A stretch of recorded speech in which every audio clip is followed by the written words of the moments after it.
s'adresse aussi à beaucoup de ceux que j'ai côtoyés en tant que ministre de la Santé. Je ne suis plus ministre de la Santé, je n'ai pas l'intention de le redevenir, mais c'est un ministère qui m'aura profondément marqué. La région, elle n'a pas de compétences obligatoires pour la santé, pas du tout. Nous, c'est l'économie, c'est les transports, c'est les lycées. Est-ce que pour autant, je peux regarder la situation sanitaire de ma région sans rien faire? Non. C'est la raison pour laquelle, d'ores et déjà, on met près de 9 millions d'euros chaque année sur le thème de la santé, entre l'investissement et le fonctionnement.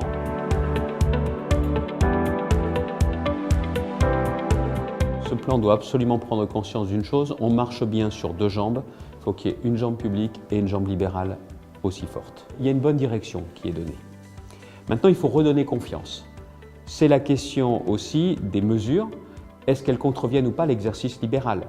Ça n'est pas le cas là, mais il ne faudrait pas que demain ou après-demain revienne dans les esprits de certains technocrates des ministères l'idée de toucher à la liberté d'installation.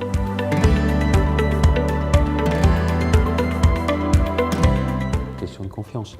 Et je pense que le pilotage du système de santé n'est plus adapté. Les ARS, les agences régionales de santé, est-ce qu'elles sont proches du terrain? Pas assez. Vous ne pouvez pas réussir une réforme de santé si vous n'impliquez pas, si vous n'associez pas les professionnels de santé. En 2004, j'ai fait une réforme, on m'a reproché d'avoir trop travaillé avec les médecins et avec les médecins libéraux. Mais c'était la clé du succès, pas pour leur faire plaisir, mais pour réussir.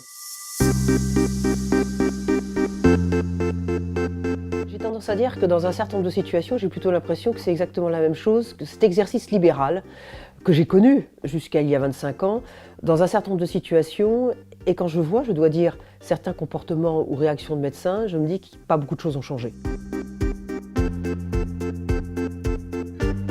Il y a impérativement besoin de ce regard, de cette expertise dans un exercice du quotidien et dont je répète, si nous ne le prenons pas en compte dans tous les aspects de la démographie médicale, les médecins généralistes seront peut-être de nouveau un jour présents dans les territoires ruraux, mais il leur manquera une dimension.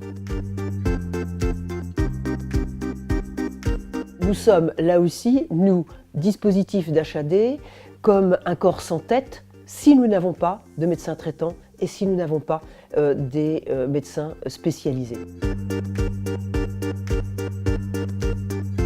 Première chose, pour moi, le projet 2022, ce n'est pas le projet 2022, c'est un projet 2030 et année à suivre. Il était clair qu'il fallait s'engager dans 3 chantiers à la fois.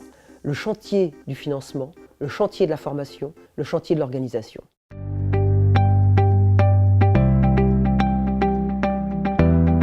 C'est la première fois, sans doute, depuis de très nombreuses années, peut-être même jamais, qu'il a prononcé même le mot de spécialistes libéraux. La médecine de demain, c'est une médecine de parcours, c'est une médecine qui s'adresse vraiment à des personnes qui devront être suivies sur le long terme. Et pour cela, il faut que les médecins libéraux, spécialistes notamment, s'organisent sur le territoire. Ce qui vient naturellement à l'esprit quand on évoque le parcours, c'est le médecin généraliste. Néanmoins, oui, les médecins spécialistes peuvent être responsables d'un parcours. D'ailleurs, ils vont l'expérimenter très vite, dès 2019, dans 2 pathologies importantes, le diabète, l'insuffisance rénale chronique. Et maître mot, c'est bien sûr le regroupement. On ne pense plus à un exercice seul. Je crois que le président de la République a même évoqué qu'en 2022, on ne pourrait plus exercer seul et exercer avec cette responsabilité d'un territoire et d'une population.